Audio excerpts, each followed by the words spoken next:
What if I told you one man helped shape the 20th century more than almost anyone else, yet millions suffered under his rule?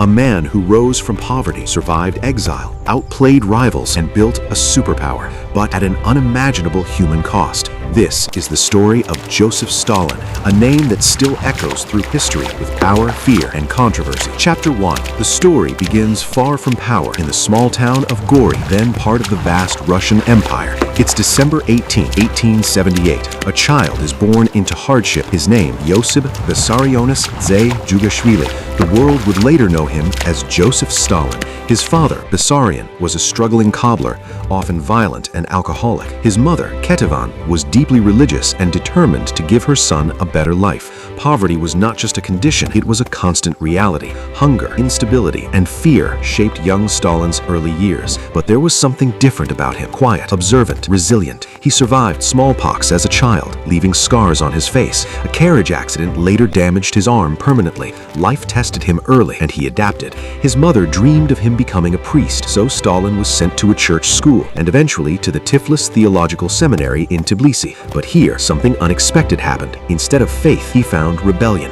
He began secretly reading banned literature, works by revolutionary thinkers like Karl Marx and Friedrich Engels. These ideas spoke of equality, revolution, and overthrowing oppressive systems. For a boy who had seen injustice firsthand, this was more than theory, it was purpose. The seminary authorities soon noticed his defiance. He was often absent, caught with illegal books, and questioning authority. In 1899, he was expelled, officially for missing exams, but in reality because he became a revolutionary. Chapter 2.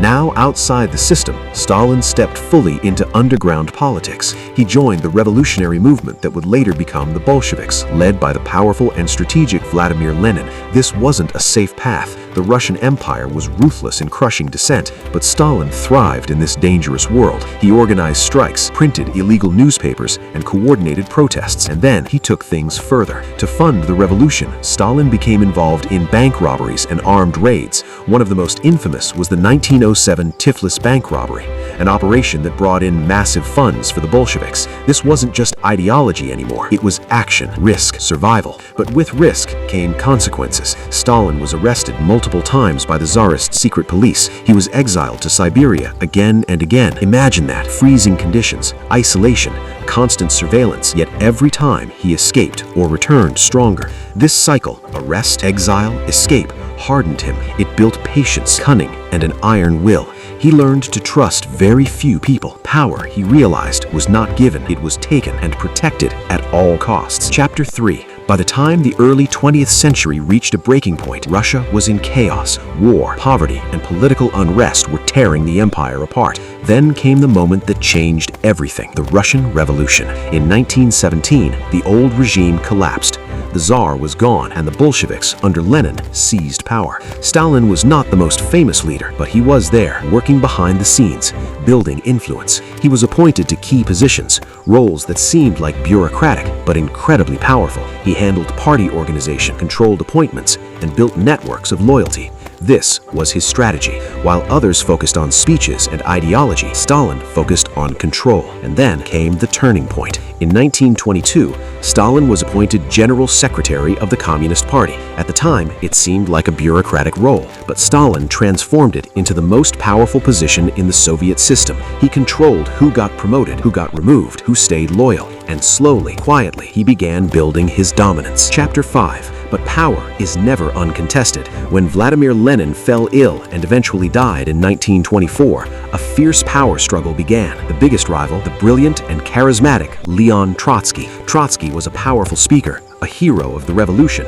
Many believed he would be Lenin's successor, but Stalin had something different: strategy, patience, control. He formed alliances, then broke them. He isolated Trotsky politically. He used his control over party positions to weaken opponents from within. Step by step, Stalin outmaneuvered every rival. Trotsky was eventually exiled and later assassinated. By the late 1920s, Stalin stood alone at the top. Chapter 6. Now, with absolute power within reach, Stalin began transforming the Soviet Union. His vision? Rapid industrialization, total control, a socialist state that could compete with the West. He launched the first 5-year plan. Factories rose, steel production increased, cities expanded. On paper, it looked like progress, but behind the numbers, there was a darker reality. To fuel industrial growth, Stalin enforced collectivization of agriculture. Farmers were forced to give up their land and join collective farms. Those who resisted, labeled as kulaks, were punished brutally. Millions were deported, imprisoned, or killed. Food production collapsed in many regions, leading to devastating famines, especially in Ukraine. This period marked the beginning of a regime where fear became a tool of governance, and Stalin was just getting started. This is only the beginning of a story filled with power, fear, war, and survival. If this documentary reaches 100 likes and your support, the next part will reveal the rise of Stalin's total control, the Great Purge, World War II, and the legacy that still divides the world today.